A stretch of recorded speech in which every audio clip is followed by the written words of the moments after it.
A state lawmaker is working to repeal California's sanctuary state law. His move comes in the wake of a shooting last month that took the life of 3 young girls.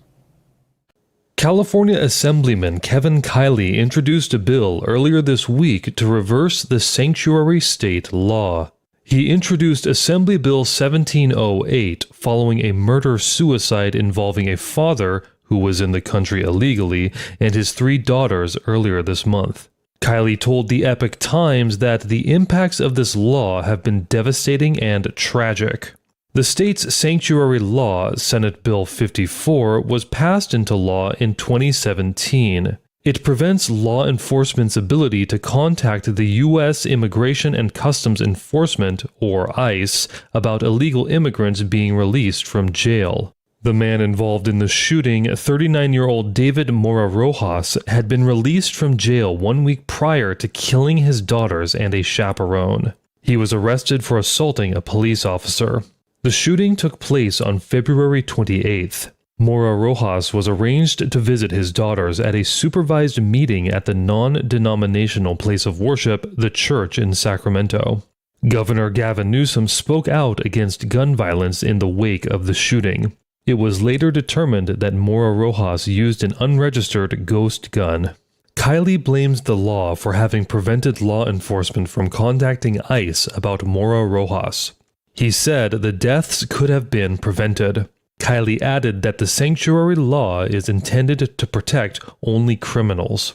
The bill to repeal the sanctuary state law will likely be heard this spring. Daniel Hall, NTD News, California. A Southern California school district is considering banning critical race theory. In a special board meeting, trustees discussed the detailed definitions that the theory would teach students. The Placentia Yorba Linda Unified School Board held a special meeting on March 23rd to discuss a resolution to halt the teaching of critical race theory, or CRT. Leandra Blades, a trustee on the school board, is pushing for the ban. She told the Epoch Times, "A lot of people are leaving and going to charter schools and private schools for traditional learning curriculum that doesn't teach CRT." The school board went through multiple CRT teaching points and definitions that are up for ban. A person's race determines their moral character and makes them responsible for past transgressions of that race. Because of this, some people should be treated differently or discriminated against because of their race. I just have to say flat out, I've just never heard that as something it's stated, that your morals are based on your race. I have not either. Yeah, I don't understand the purpose of that here, but evidently, according to some source of critical race theory, it is thought to be the case. Other points discussed students ranking people based on characteristics like race, sexual identity, and religion. The text defined traits like work ethic as racist. Traits such as work ethic or devotion to duty and obligations are inherently racist. I have not seen that in CRT, so I disagree.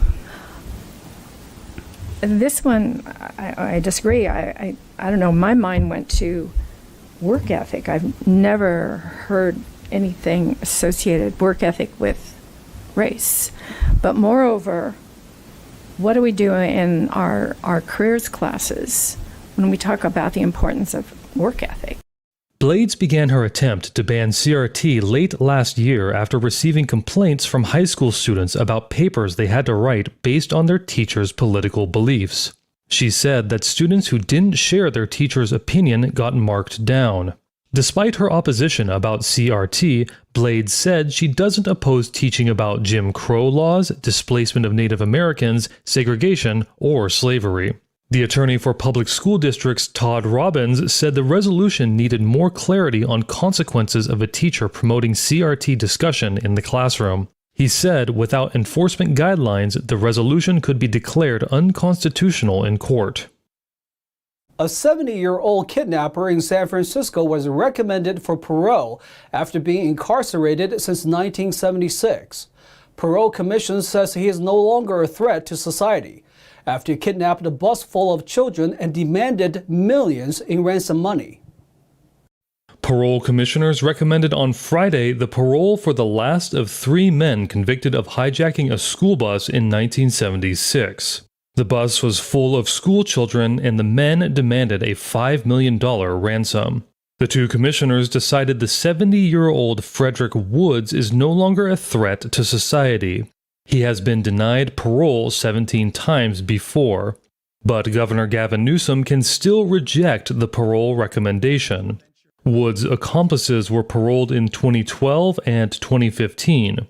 The 3 men, who came from wealthy Bay Area families, kidnapped 26 children and their bus driver. They buried the bus in an underground bunker east of San Francisco.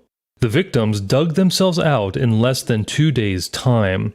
All 3 were initially sentenced to prison for the rest of their lives. But an appeals court later reduced their sentences to life with the possibility of parole. They planned for over a year to ransom the children for $5 million from the State Board of Education. Following the U.S. Census being published, the similar housing statistics are out for now, but for a much different species: rats. 2 California cities that have the highest number of resident loss in absolute number and percentage during the pandemic also make the top 5 list of the rattiest cities in America. Despite its recent human population loss due to domestic migration, Los Angeles has another population-related issues to deal with. The city is now considered one of the rattiest cities in America. According to data from Orkin's list, Los Angeles ranked number 2 with the most rat infestations, following Chicago, which has been number 1 for the 7th consecutive year. San Francisco saw 6.7% of the human population decrease during the pandemic, according to the U.S. Census, while it came in at number 5 for its rodent population. The 120-year-old pest control company Orkin ranked major cities by the number of rodent treatments performed from September 2020 to September of 2021. Orkin says the pandemic-driven closure of restaurants forced the rodents to find new food sources. Without food waste to consume, these pests are seen spreading to new areas and showing more aggressive behavior. But here are 5 practical tips Orkin offers to keep these unwanted guests from visiting your home. They suggested keeping food stored, clear out clutter, keep clean landscaping, inspect the inside and outside of your house, and look for any ways the rats can get in. Sadly, one of California's iconic redwood trees is no longer standing. The pioneer tree at Samuel P. Taylor State Park fell on Thursday afternoon after being engulfed in flames that morning. The pioneer tree was about 200 feet tall and was one of the state park's few remaining old-growth coastal redwoods. Its body had been hollowed out by previous wildfires, but younger redwoods nourished its root system. California State Parks Director Armando Quintero said the loss of the beloved tree was devastating. He said, "I saw the collapsed tree in person and know how much it pains all of us who treasure these ancient giants who have lived thousands of years." The fire was reported about 11:25 a.m. The Marin County Fire Department contained the fire and are investigating the cause. No other injuries were reported. The tree previously stood in the Samuel P. Taylor State Park, just north of San Francisco. In the city of San Mateo, a Korean restaurant cut the ribbon with the city mayor. They donated $10,000 to the city in the grand opening ceremony. Let's see the story here with NTD. 어서 오세요. Local officials in San Mateo attended the grand opening of a growing Korean restaurant chain on Friday. Deo is opening its 4th restaurant in the Bay Area. To mark the occasion, the chain donated $10,000 to the San Mateo Police Department. Restaurant employees and Bay Area investors cut the ribbon with Mayor Rick Bonilla. Well, I'm here today because I'm so proud to introduce Daiho Restaurant in downtown San Mateo as a new part of our very culturally diverse restaurant setting here in downtown San Mateo. And I'm just looking forward to having some of this food for lunch. Bonilla ordered Deo's signature dish, braised beef short ribs, or if you want to order it in Korean, galbijim. This restaurant is actually really famous for the kaibijim, and the twist is that they have cheese on top, and they torch it in front of you, and then so like the cheese melts into the meat, and then it creates a really delicious combination. The mayor said he liked the food, the sunny location, and the accessibility to residents along San Mateo's Restaurant Street.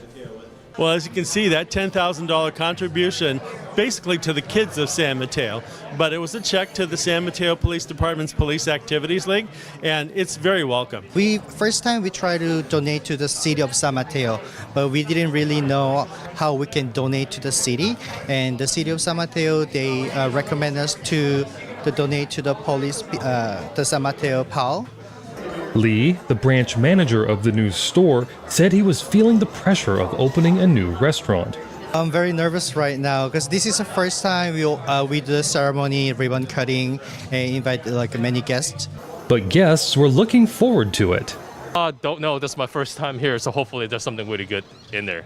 One officer assigned to the area also stopped by. So my responsibilities are to build a community relationship here with the downtown and also visitors to keep everybody safe here.